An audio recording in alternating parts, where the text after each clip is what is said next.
Yesterday, Hyderabad saw a huge crowd of BSP supporters who went to the BSP rally to hear BSP leader Behan Mayawati. And the rally turned out to be a huge success. The atmosphere was absolutely electrifying in the Sarur Nagar ground. With me right now is Dr. R.S. Praveen Kumar, who sacrificed his IPS service to join politics. So, why BSP? My first question.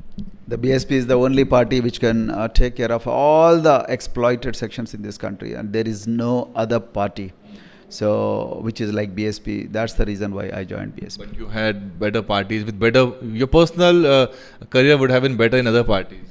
No, I never looked at my personal career. I wanted to be moving in the footsteps of Bahenji Kumari Mayawati ji and Manishri Kanshiram ji. So and I like the ideologies of Mahatma Jyotirao Phule, Dr. B.R. Ambedkar and all other great revolutionaries who contributed for the social justice in this country. So the other parties are just tokenist. They only tell, they don't do.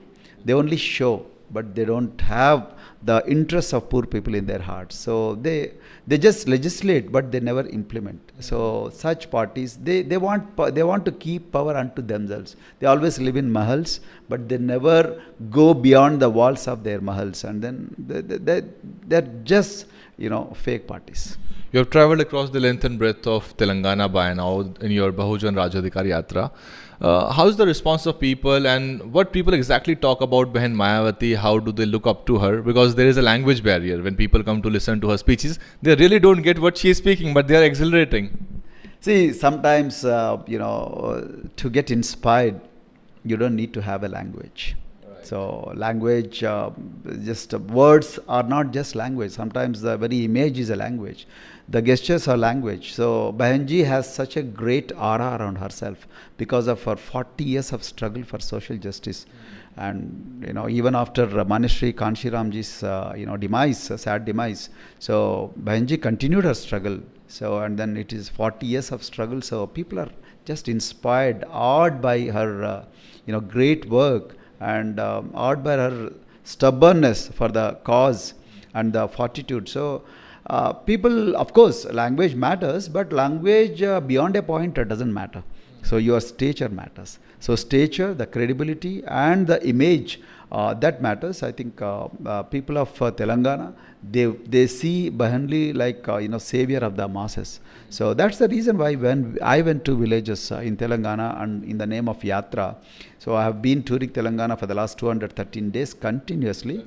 So I visited about 1600 villages and traveled for about 27,000 kilometers.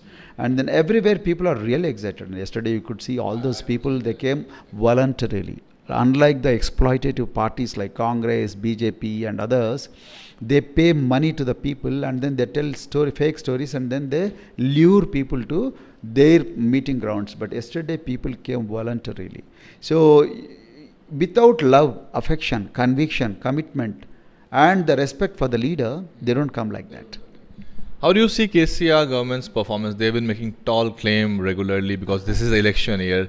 They have schemes like Dalit Bandhu, and then they are erecting tallest statue of Dr. B.R. Ambedkar. How do you see that? That's a great question. Thanks very much for asking, because India needs to know what KCR is all about. KCR is spending public money on publicity only, nothing else.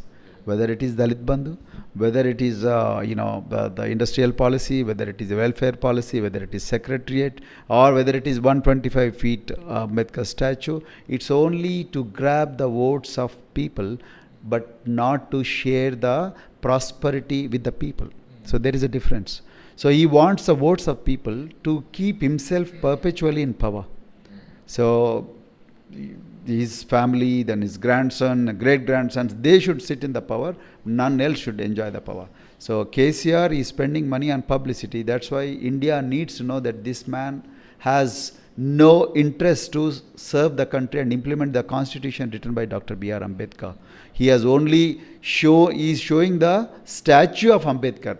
It is the same Chief Minister KCR who demanded that the constitution of this country must be abolished. Twice, not once.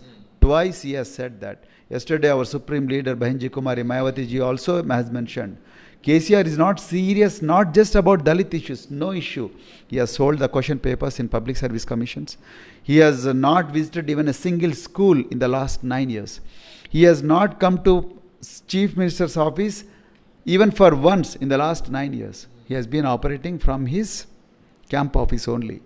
And today he has built a 1400 crore worth secretariat, and he doesn't come to office again. And named it after Dr. B.R. Ambedkar. Named it after Dr. B.R. Ambedkar because he wanted Dalit votes. So, but that's not the, and you know, when you have no, when you want to destroy the constitution. Do you think people are getting sense of it actually? Are they able to read between the lines what exactly is happening with their votes? Yes, people are able to get the sense of it, and then they are going to show the results. They are going to show their anger in the upcoming elections. You will see the fall of KCR. My final question, what counter offer are you making? I mean, when you go to the election, people have lots of problems and aspirations as well. When, let's say, when Mayawati has declared you the CM candidate for the upcoming elections, let's say when you are in the power, seat actually corrupts like anything. When you are in the power, what exact offering are you making for that? What a difficult question it is. At the very outset, I must thank our Supreme Leader Bahenji Kumari Mayawati ji for declaring me as the CM's face in the upcoming elections from Bahujan Samaj Party. So I have no words to describe my deep sense of gratitude. And that said, I did not come to politics to enjoy power.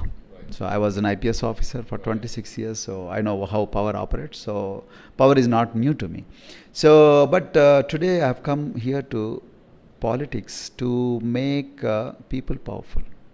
So whatever decisions we take, we are going to take with the consent of people, and we are going to share the prosperity with the people. So we are going to give opportunity to every person in this state to live, to have a beautiful living. It's sounding very proverbial, so I'm stopping you. Give me some 5 or 6 concrete things that you will be doing. Very good. So we are going to give away the lands which are in the government, which are lying unused or which are occupied by these rich landlords without any statute. All those lands will be distributed to poor people, like whatever Bahenji has done in Uttar Pradesh. Number 2, we are going to give 10 lakh jobs, government jobs or private jobs to poor people. Yes. Then 3, we are going to set up international level schools, not just in district headquarters, in every block headquarter. Free education with English medium. And 4th, we are going to make coding as our 4th language. Yes, coding is going to be our 4th language. We are going to give pensions not to just one member in the family, both wife and husband, the old people, they are going to get pensions. And we are going to build the community care centers for all the old people. Whoever is above 60, they are going to be taken care of by the community care centers. Every facility will be given in those community care centers. Right? All the government contracts. Today, only 1% of the population is enjoying all the government contracts, which is running into lakhs of crores of rupees. But in Bahujan Raj, we are going to redistribute those contracts to the people according to their population percentage. Particularly youth are going to be empowered. All the government contracts will be given to the cooperatives which constitute the youth, majorly. So those youth are going to get all the contracts. We are going to abolish the belt liquor shops, which are ravaging the lives of poor people in the villages, because every gully, every colony, every mohalla has a liquor shop today.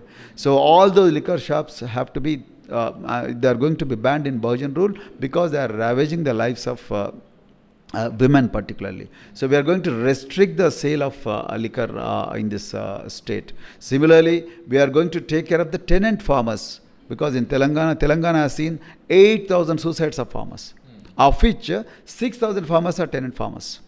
So we are going to form a welfare board for these tenant farmers. And lastly, we are going to we are going to start one fund, welfare fund, for all the expatriate Telangana workers who are working in Gulf, who are working in all other African countries, because their lives are in danger. So we have to take care of them. We have to make them as entrepreneurs, but not just as laborers. So this is what we are going to do. One concluding question, sir. Actually, KCR government has been claiming that they are doing a lot to ameliorate the poor plight of the Dalits and scheduled caste. But while you travel, what exactly did you observe? What kind of casteism that exists in Telangana? Because people up north there might not be aware that grave instances of casteism do also take place here. What is the problem that Malas and Madigas are facing, and the Dalits at large? Dalits at large are facing the deprivation, then starvation, then homelessness, then landlessness and joblessness. So that's Aren't the schemes working here? no, they are not working. I told you, right, they are only for showing purpose, but in reality they are not working. If they are working, then people won't love Bahujan Samaj Party this much. That is a proof. Yesterday thousands and thousands and thousands of people have been pouring into our ground. We did not offer them a bottle of liquor, neither we offered them a packet of biryani. Still they came voluntarily without expecting anything from the organizers. Why did they come? Because government is pushing them to the brink. Then in the residential schools, children are dying because of the food poisoning, and children are dying because of anemia. So, and then it is a responsibility of the state to feed the kids. It is a responsibility of the state to give the textbooks to the kids. And it is a responsibility of the state to construct the buildings to the kid. And instead of doing that, our chief minister is constructing the secretariat, palaces, for his benefit, for his comforts. So that's why Dalits are cheated in this state of Telangana. Not just Dalits, tribals are cheated, Muslims are cheated, so they are feeling deprived. BCs are cheated. So that's the reason why people are flocking towards Bahujan Samaj Party, and then they have realized that Bahujan Samaj Party is the only party which can liberate them from poverty. Thank you so much for talking. Thank you very much. So, Dr. R.S. Praveen Kumar, very in-depth, very thorough, and you can see clearly that he was a bureaucrat once, and that shows in how clear he is in his head regarding what exactly is to be offered. But the politics is a very complex game, and whether these crowds will convert into vote, we will see in the upcoming elections. Till then, keep watching DNN. DNN Hindi को subscribe करने के लिए दबाएं लाल रंग का subscribe button और घंटी का बटन दबाकर ऑल नोटिफिकेशन पर क्लिक करें। चैनल को जिंदा रखने के लिए नीले रंग का ज्वाइन बटन दबाकर चैनल को आर्थिक सहयोग करें।